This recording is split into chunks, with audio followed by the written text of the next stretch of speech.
جیسے آج آپ کے احساسات ہیں، 9 اپریل کی رات ہمارے بھی تھے۔ ہم نہیں جانتے تھے کہ قوم کیا سوچ رہی ہے۔ ہم نے جو سنا تھا پچھلے اتوار کے بارے میں، ہمیں ویسے ہی رد عمل کی توقع تھی۔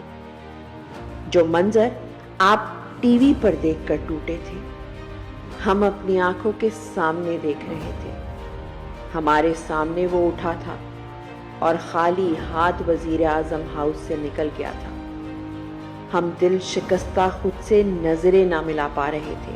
پھر کیا ہوا؟ کیا 9 اپریل کو عمران خان ہارا تھا، یا 9 اپریل کو عمران خان کی اب تلک کی سب سے بڑی فتح ہوئی تھی؟ آپ نے لکھی تھی عمران خان کی جیت کی عبارت۔ وہ یوں ہی آپ کے حوالے اپنی جنگ نہیں کر کے گیا۔ وہ ہمیشہ سے جانتا تھا کہ جس دن اللہ نے آپ کے دل اس کی جانب موڑے، دنیا کی کوئی طاقت اس کو شکست نہیں دے سکے گی۔ اس کی جنگ کبھی بھی اقتدار کے لیے نہیں تھی۔ اس کی جنگ اقتدار کی ہوتی تو وہ پچھلے 5 مہینے سے ایک تنگ و تاریک کال کوٹری میں اپنی تقوی کی ڈھال تلے نہ بیٹھا ہوتا۔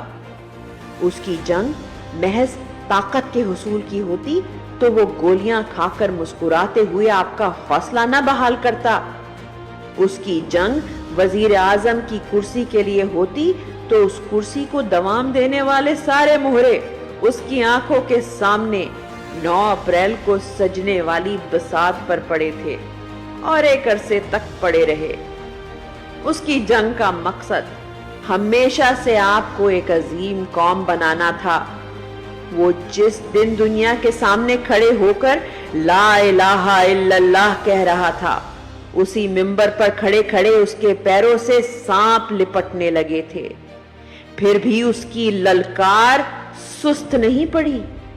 وہ جب مغرب کی جمہور پسندی کے نقاب نوچ رہا تھا تو اس کے خون آشام دانتوں کو اس نے اپنی شہرک پر تب ہی محسوس کر لیے تھے، مگر اس نے آپ کا سر نیچا نہیں ہونے دیا۔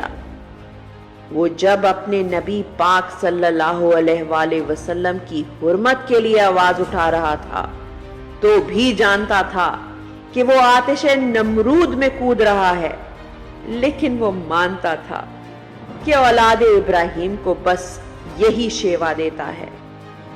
اور تاریخ کا سبق بھی یہی ہے کہ وقت کے یزید کتنے ہی طاقتور ہوں، حسین کی للکار ان کی تلواروں سے زیادہ زور آور رہتی ہے۔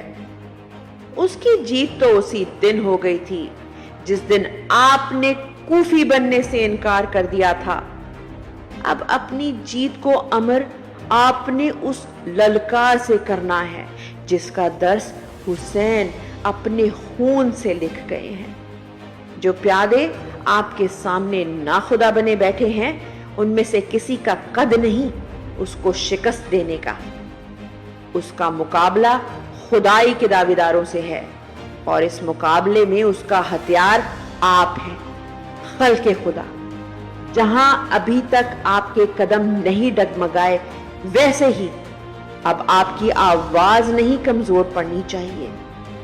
گلی، محلے، چوک، چوراہے میں آپ کی للکار گونجنی چاہیے۔ ہر دیوار، ہر مکان، ہر چوبارے پر آپ کی پکار نشر ہونی چاہیے۔ یہ ہم پر اس آدمی کا قرض ہے جس نے تخت و تاج ٹھکرائے، ہمارا سودا نہیں کیا، جس نے خنجر سہے تیر کھائے، ہم پر آنچ نہیں آنے دی، جس نے خود کو تاراج کر دیا ہماری نسلوں کی آبادی کی خاطر، جو کشمیر سے لے کر فلسطین اور افغانستان تک کے مظلوموں کی آواز بنا، جو ہر اس مسلمان کی آواز بنا جس کے لیے اس کے امن و آشتی کے مذہب کو تہمت بنا دیا گیا تھا۔